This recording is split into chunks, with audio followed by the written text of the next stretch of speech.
ઘન્નીનું અંબા અંબા અંબા અંબા જયંબે જયંબે આમ આ વ્રત છે, આ વ્રત છે.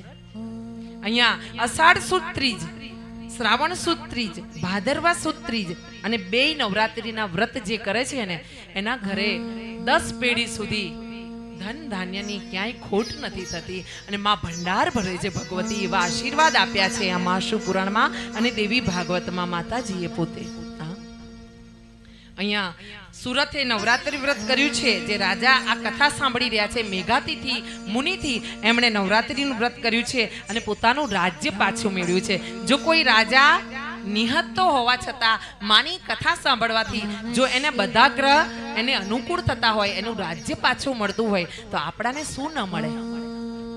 એટલે મનમાં શંકા રાખીને વ્રત નહીં કરવાના, મનમાં શંકા રાખીને ગણતરી કરીને નામ જાપ નહીં કરવાના.